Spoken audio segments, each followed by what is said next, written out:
Welcome back to our intermediate financial accounting class. Over the last few segments, we've been talking about revenue recognition, or RevRec as it's called by most practicing accountants. Kind of a fun shortcut, I guess.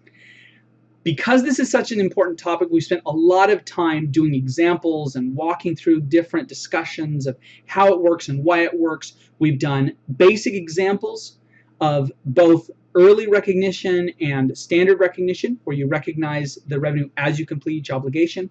We've done multiple deliverables, and then we've started doing a more advanced example of early recognition. And that's where we're picking up right now, is with that example of Colfax Construction Company and the last set of entries for year 3, 4, and 5. And before you go any further, you better have done those year 3 entries on your own, because that practice really does help cement these ideas in your mind. Even if you didn't get it quite right, you still learn more, according to the research, if you try it yourself before you go on. So hopefully you have done that.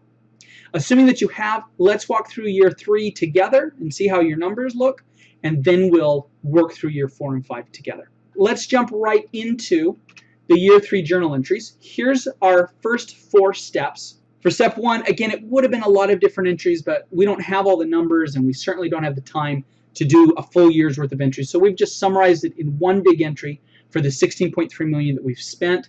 We're going to recognize the payment made by the client. Again, we get rid of any accounts receivable that we've already accrued. So our beginning balance of accounts receivable for this year was $11,250, and we've gotten rid of it. And then any extra goes to contract liability. They've paid more than we've earned, so we owe them now $5.2 million of work based on what they've paid us. We now figure out the amount of work. That $35.2 million is the $16.3 that we spent this year plus the $18.9 we had spent in year 1 and year 2. We take that $35.2 plus the $8.5 that we think we'll spend in years 4 and 5. That's our estimate, and that gives us 81% total. 50 million times 81% is 40,500,000. 40,500,000 is the total amount that I can recognize, but I've recognized 27 million in the past. That's the 5 million from year 1 and the 22 million for year 2. So this year I can recognize 13,500,000. And here's my journal entry. Again, I get rid of the contract liability because I've earned all of that now. Plus they owe me another 8.25 million, and that balances out to the 13.5. And once again, I get rid of the contract asset and call it cost of sales. And that's my journal entry. For my T accounts, contract liability started at 0. I credited 5.25. I debited 5.25. End up at 0 still. Accounts receivable, they pay the 11.25, but I accrue another 8.25. So that's my ending balance, is that 8.25 million. Now, we need to go on and do the last 2 years, but instead of trying to do all of the journal entries, it really makes more sense if we maybe simplify this process. So to help with that, I've provided you with a handout that'll let us move a little more quickly through year 4 and year 5. So the handouts are available in our D2L page if you're taking the class from me on campus. If not, you can take a look at the link in the description and still get a copy of this handout for the percentage of completion method. And you should have something that looks like this. So basically what I've done is I've simplified it by putting in the debits and credits. All we need are the numbers. So that should speed us up and let us get through this relatively quickly. So from our table, here are our numbers. 8.7 million spent in year 4, 13.5 million collected, and our best guess for the future, our last year, is 3.1 million. So we're going to put 8,700,000 would be our debit and credit in step 1. For step number 2, this is the cash that came in. That was 13,500,000. And the first thing we do is we get rid of the accounts receivable that we had from last year. And anything left over goes to our contract liability. So that would be 5,250,000. And I'll go ahead, while I've got this T account here, we'll go ahead and get it all ready to go. Now in step 3, we're looking for the work completed, and our total amount, that's going to be everything that we've spent so far on this project. So it's going to be the 3.4 million from year 1, the 15.5 in year 2, the 16.3 from year 3, and now the 8.7 for year 4, and that gives us a total of 43,900, and I take that 43,900 plus the 3.1 that I think I'll spend in year 5, and that gives me a $47 million total. 43.9 divided by 47 gives me 93%. And I'm going to take that 93% and put it into this part. So total revenue 50 million. Work completed 93%. So the total revenue that I have earned so far is 46,500,000. And if I subtract all of the revenue that I've earned so far,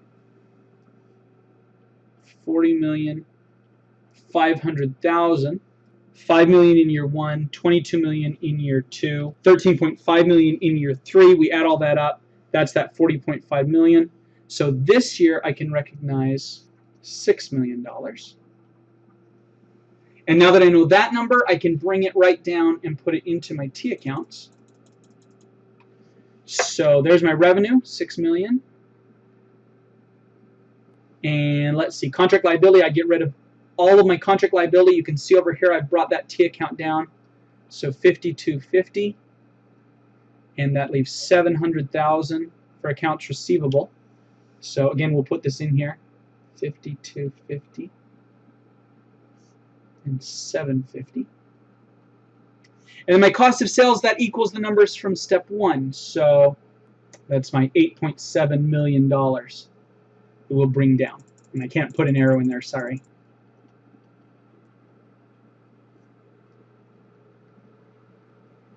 And the last thing I need to do is finish off these T accounts. Still just 0 in my contract liability. Let's take a look at year 5. In year 5, my contract costs are 3.2 million.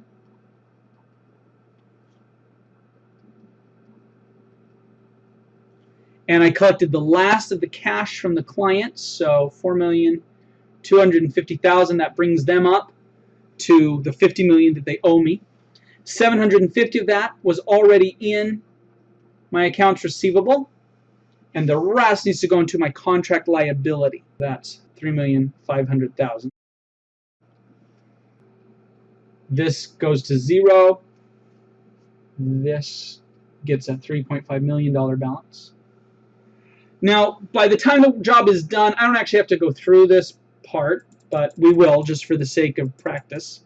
I've now done all of the work. So if I add up everything I've spent, 3.4 million in year 1, 15.5 in year 2, 16.3 in year 3, 8.7 in year 4, and 3.2 in year 5, end up having spent 47,100,000.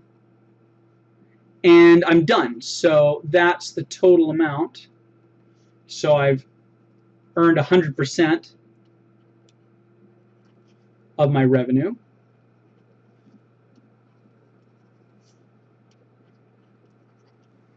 And what I previously recognized, if we go back up here, you can actually see the total each year, 46.5, 6 million last year, plus the 13 million, plus the 22 million, plus 5 million in year 1, to give us 46.5 million. So I just recognized 3.5 million this year as my revenue. So 3,500,000. Debit the contract liability for 3.5 million. And I don't actually need the accounts receivable because they paid me everything they owed me. If they still owed me $1 million or 500,000, then there'd be a balance here. But they've paid it all off. And this is my $3.2